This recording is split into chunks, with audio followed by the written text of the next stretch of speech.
When it comes to cutting boards, you have a huge selection to choose from.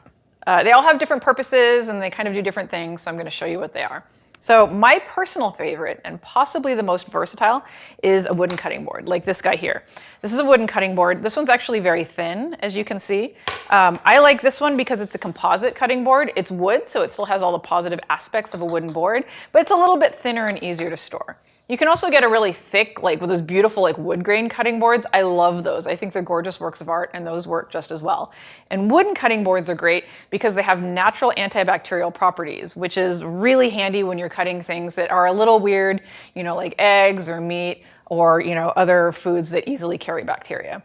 Another option for wood is this guy here. This is a bamboo board. I actually really like these. This is a little tiny cutting board. It doesn't really serve much of a purpose. Like you'll see these little novelty boards and they say they're great for cutting herbs, but cutting boards this size are actually really hard to work with because you don't have any room, right? Like regardless of what you're cutting, even if you're cutting something very small, like it takes up space as you cut it, right? So like even if you're just cutting up a radish and you slice up the radish, suddenly you've got radish slices all over the place, and keeping your cutting board clean and empty so you have room to cut is another really important factor in safety for chopping and knife skills. So you always want to work with a cutting board like this, where you have lots of room, because if you're cutting something in the middle and it's suddenly just like taking up too much space and your cutting board is only this big, like you're going to try to have to maneuver around to try and avoid bits and pieces of your chopped food, and it's actually a recipe for disaster because the more awkward it becomes, the more likely you are to cut yourself. So I highly recommend taking all of your chopped food and either moving it off to the corner of your really big cutting board,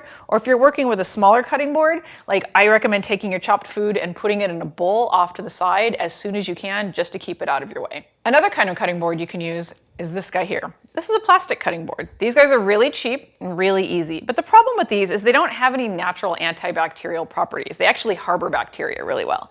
So the plus side for these is you can run them through the dishwasher, which, you know, if your dishwasher runs really hot, it basically disinfects them.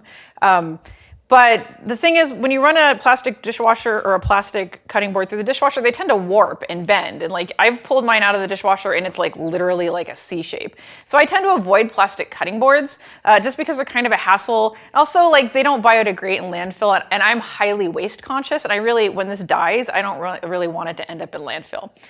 And actually, it's worth mentioning too that these wooden cutting boards that I love so much, these cannot go in the dishwasher. So just so you know, don't put your wooden cutting board in the dishwasher. You can also buy glass cutting boards, and that is a big no-no because glass and stone like this are really hard on your knives. So plastic and wood, they have a little bit of give, right? Like if you look at these, like when on your cutting boards at home, you can see that there's like cut marks. That's because these are a little soft, right? So when your knife cuts into it, it actually goes a little bit into the board, which, you know, you might think that that's a bad thing because you don't want to ruin your board.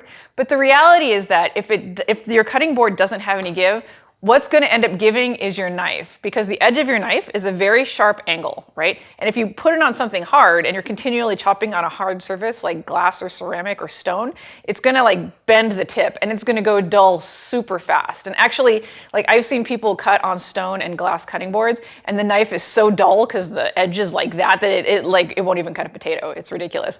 And the same goes for chopping on your counter. Never chop on your counter. If your counter is really hard, like this stone countertop, it will ruin your knife.